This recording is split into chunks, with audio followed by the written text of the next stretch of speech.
Hello and welcome to the channel where we talk about all things card games and chill with friends. My name is Liam and today I want to talk about the 5 decks that you need to look out for with the release of the Hololive OCG in English.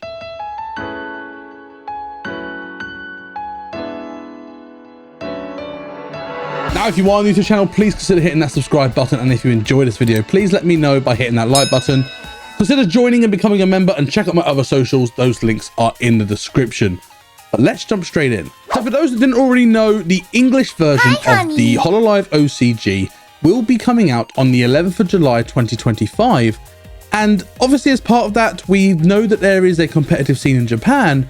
So I wanted to make sure I shared with you the 5 decks that I think will make the biggest impact on release day. So these decks that I'm going to be sharing with you are built with the consideration of 3 assumptions. The first one is that there will be no restriction list on release. We know that there is a restriction list in the Japanese format, but they didn't come out till a few months after release.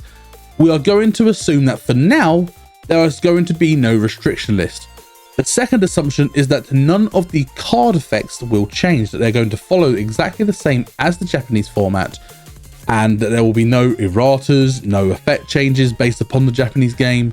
So again, all the cards that we're going to see in this deck are based on the exact effects from the Japanese format.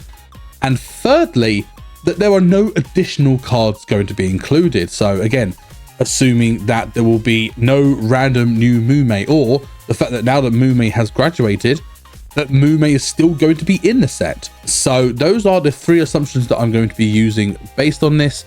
And these deck builds are mostly thanks to Chocolate. If you haven't seen, on the Hololive OCG fan Discord server, he has made what he's called the Holo Archive, where he has made a list of all of the relevant decks and some non-relevant decks as well, that have basically shown up in the Japanese competitive play. And I think it was really good of him to be able to do that. So thank you so much for providing that resource, Chocolate. If you want to check out their YouTube channel, check out Risky Hololive OCG, where you can check their link in the description below. But whilst he had his list that he had put out there, there are a couple that I have made a few tweaks to, just based on what I think is the correct build. But yeah, those are basically the assumptions as well as where I've got these deck lists from. So let's jump into the top 5 decks that you should be looking out with the English release of Hololive OCG. Starting off with what was the deck to beat in the Japanese format, Promise. Now, this deck is very, very aggressive in its ability to get the card you need as quickly as possible. Its consistency is through the roof. The main reason for this is for the First Bloom Idol Mume, which is an extremely strong card, which is on Bloom from debut, search your deck for a Promise Holomem. It's a really, really good card.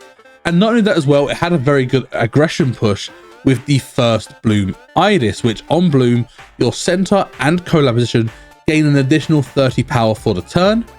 And not only that, it also does 40 base power itself. So if you do Bloom with it and color with it, and you get that 1 cheer it requires, it's instantly doing 70 damage, which is kind of nuts. And then not only that, the supporting Holomem in the center is also going to be doing a lot of extra power. Furthermore, we've got the cheer ramp through the Crony. Again, the consistency piece there to ensure you're getting the cheers that you need in order to perform your art as quickly as possible. And then also we've got the 2 second blooms, Mume and Iris, both very, very strong. I won't go into their effects here, but if you're interested in a full deck profile video on this, I'm happy to cover it for you. Just let me know in the comments below. But this deck is crazy consistent, and whilst there are such a small pool of cards in the game, obviously with the reset 1, this deck will be incredibly strong. And knowing that whilst the deck itself is good, the Oshi is also really good.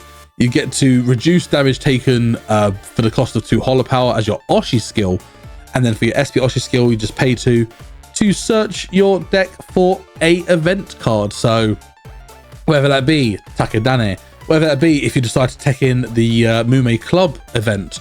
And again, down the line, we'll see more events get added to the game. But for set 1, those are the 2 main ones. Also Promise as well. The top 4 for any Promise cards. That limited event is also extremely good if you do need it very early on.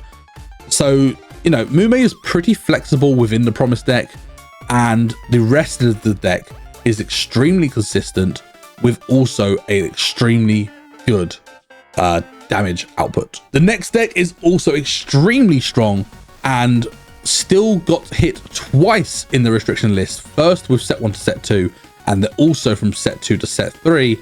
That of course is Kanata. Now this deck is as aggro as you get. You're running your Kanatas. You've got the restriction list on the debut collab, which is on collab. Give your center position plus 10 power unless it's a Gen 4. Then it gets an additional 20 power, so plus 30, which is kind of nuts.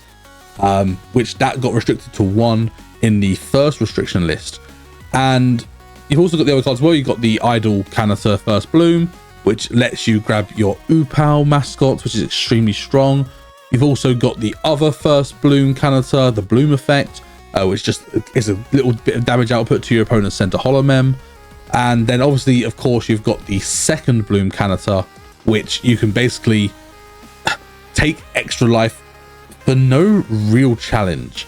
It's extremely strong, and this is only helped by the Kanata Oshi. For 3 holo power, you just get to reduce your opponent's center Holomem to 50 HP, no matter what they're on, which I think is wild, and I think was a bit of a design mistake from the Hololive OCG guys. But the card exists, and again, assuming that the cards aren't going to change, this deck is going to be extremely strong. It's all about damage output. Your debut Kanata, whilst it can't attack your opponent's collab, it can only attack center. It is doing 40 damage for 1 cheer on a debut, which is wild. So, you know, this deck has got very much the potential to get a turn 2 or turn 3 win if your opponent cannot set up, same as Promise as well. And that's why these 2 decks are extremely strong and got hit in the restriction list as soon as they could. So I think these 2 decks are going to be the 2 standout performers of the set 1 meta for the Hololive OCG. But there are 3 other decks that also did extremely well, and with what set 1 provides to the game and not having to worry about sets beyond, these decks will perform quite well. The first of those 3 is Mono Azuki, and with my opinion, using the Pekora Oshi. The reason why we use the Pekora Oshi here, we don't care really about her SP Oshi skill. Kanatas want low rolls or odd rolls. Obviously, the SP skill, making everything 6, literally does nothing for you. But it's Oshi skill, Nusagi, which when your Holomem is down during your opponent's turn, you may take any green chairs from the Holomem that is downed and reattach them to your Holomems in any way that you'd like. It's extremely strong, and not only that, it is a 6 life Oshi. So the Oshi itself is wild. We are running a 20 green cheer deck, so you know you're only going to be seeing green cheers, so Nusagi is going to be using its full potential, which is wild. And then the actual Azuki engine itself is rather strong. It's pretty consistent, and with the English format, obviously with set 1 only being released, your 2 second blooms deal with 2 of the 4 colors. The one from the booster set, the one with the bloom effect, basically has an advantage against white, which deals with Promise and Kanata quite well. And then the Azuki from the trial deck or the start deck has advantage to blue, which would deal with the likes of Suisei. So the 2 second blooms are very good in set 1 meta, where you haven't got to worry about purple, you haven't got to worry about yellow. So your chance of running into a deck that has to deal with Azuki is pretty high. So, you know, you've got a really good damage output there. You've also got access to the debut collab Azuki from the start deck, which is just a very nice bit of cheer ramp. And then you've also got access to the gift debut Azuki, which lets you bloom from debut to second without having to go to first, which is really, really nice. You're also running plenty of limited cards. You don't run any non-limited cards, which is actually kind of wild in this deck. You could, if you wanted to, swap some things out and run some ordinary PCs. That's totally understandable, but you don't really need to. You're basically just increasing your consistency, making sure that you are hitting your draw 3s on the Nauticas, that you're hitting your top 4 checks for any Azuki or any Song character, which Azuki is Song. So you're able to run 8 copies of the card that lets you top 4 add any character within a trait, which hits. And also Takadane, because Takadane is just an amazing one of limited, which you'll basically see in every deck in this list. I think there's one that isn't, which we'll come to in a minute. But this deck is rather consistent. It's quite difficult to play right, and it's very difficult to manage your cheers and put them in the right places.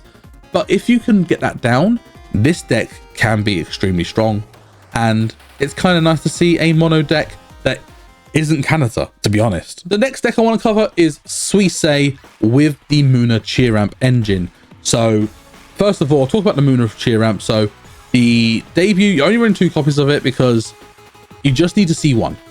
As long as you see 1, you're good. And then you've got your first Bloom Muna, which is on Bloom. Search your deck for a green or blue cheer and attach it to one of your Holomems. So it's a fantastic way of increasing your cheer output, which this deck will need, I promise you. Talking of the Suisei line, you're running the collab debut, which is a great draw engine. If you can get a quick cheer on it, attach it on collab to draw 2 additional cards, kind of nice. You've also got access to the idle Suisei, which lets you ping 20 damage to one of your opponent's back row. You've got access to the warrior made Suisei, which on collab, roll a die. If it's odd, you get to down one of your opponent's Holomem in the backstage with 40 damage or more. Yes, your opponent doesn't take life, but that can deal with some real problematic cards. And of course, the second Bloom Suisei on collab, attach a cheer from your archive to yourself. And then also for 4 cheer, it does 60 plus with advantage to red. And then you can detach 2 cheers from this Holomem to basically increase the damage by 60 times the number of Holomems underneath this card. And you can basically attack anywhere, including your opponent's backstage. So you're not just limited to your opponent's front row, you can hit their backstage quite nicely.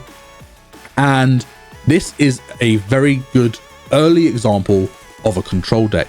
Yes, it gets significantly better with set 3 to the point where it basically becomes tier 1.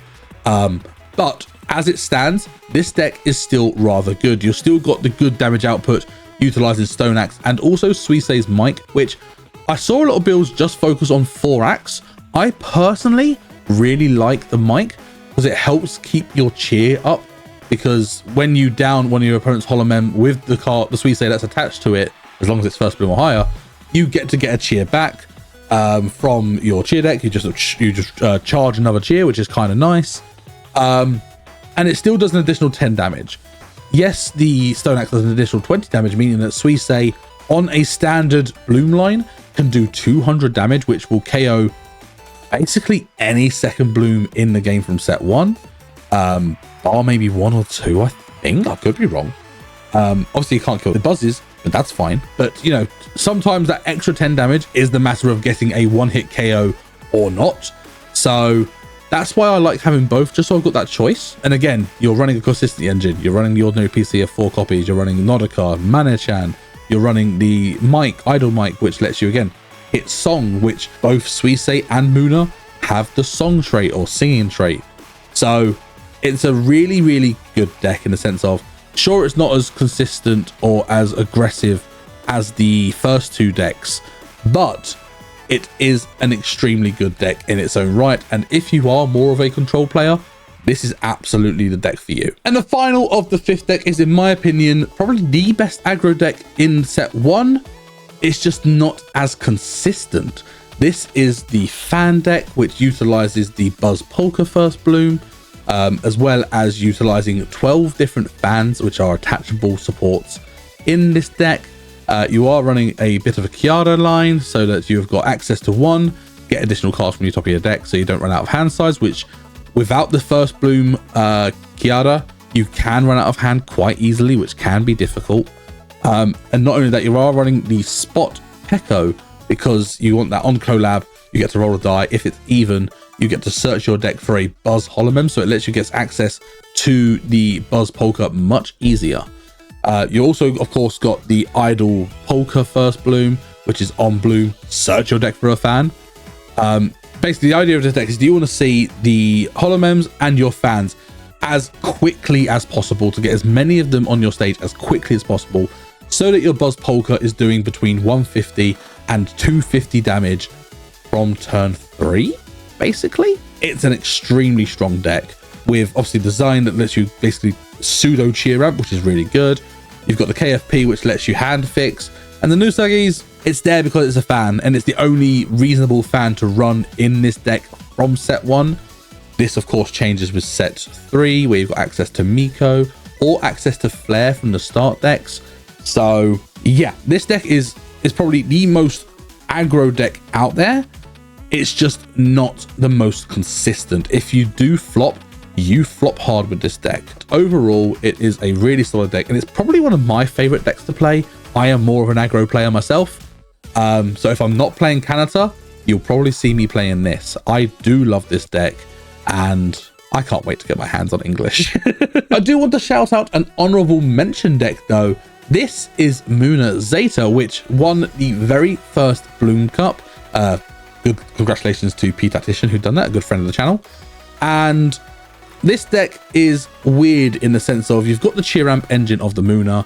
You can then go into the first Buzz for a bit of damage output, but you are basically relying on the first Buzz Zeta to nullify your opponent's damage. It's got the effect Gift. If this card is in the collab position, when you're about to take damage once per turn, you may roll a die. If that result is odd, cancel the damage. And you can also choose when you decide to do that. So it's not on the first instance when you're about to receive damage. You can choose what instance of damage to use this effect on. It's really, really cool. It's very high rolly. It's very much a luck based deck in the sense of, you know, you are relying on luck to be defensive, but at the same time, it's got a decent damage output. It's got a decent amount of consistency. You're running the Petco spot again to make sure you see your buzzes more consistently. You're also, of course, running your standard Nodika, Mana-chan, ordinary PC consistency engine. You are relying on backup PC or sub PC in order to make sure that you see your limiteds much easier. And then, of course, you are still relying on So You're the Enemy or Takadane. It's basically mess around with your opponent's board state. So it's a pseudo control build. I wouldn't say it's as control focused as Suisei, but it does have a control element. And again, you are then pushing damage with the Stone Axe. So this is another deck that, you know, if you want to try something a bit different, have a bit of a meme, it's kind of funny. And when it goes off, you're kind of unstoppable, but that's only if the Zeta odd rolls every time. Not only that, well, I've got a shout out to the Kobo Oshi. Again, it's a 6 life Oshi, which is kind of nice. And it's very, very good for decks where you are running ID. You're not going to be really running the Oshi skill, the pay 1 to deal additional damage when you discard a cheer from a blue Hololive for an effect. You have got access to that if you want to with the first Buzz Muna, but it's not very often you're going to use it, in my opinion. The core bit is obviously the SP skill, which lets you attach 1 to 5 cheers from your archive to any of your ID Hololives, which, you know, Zeta and Muna are both ID. This deck is interesting, and it deserves to be mentioned for how well it did in the very first Bloom Cup. So I had to put it in at the end. But that's it for this video. What do you think to these decks? What deck do you want to pick up? And do you think you might actually go rogue and not pick one of these 6 decks that I've mentioned today? And what deck are you looking forward to the most? And of course, are you looking forward to the Hololive OCG English version coming out on the 11th of July? I've got a lot of content lined up in preparation for it. I've got some set 4 gameplay from the Japanese format. I've got set 4 deck profiles. I've got some news videos, I guess, if you're interested in that. I'm a bit hit or miss on doing those. So if you do want to see like news and update videos, let me know in the comments below.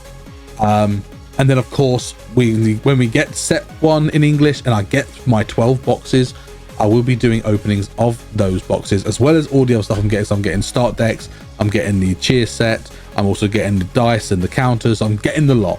So I hope you're looking forward to it as much as I am.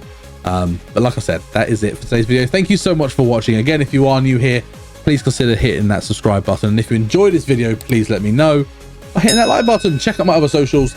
Those links are in the description. And again, if you want to support the channel, please do so by hitting that join and becoming a member. But apart from that, thank you so much for watching. And I look forward to seeing you in the next one.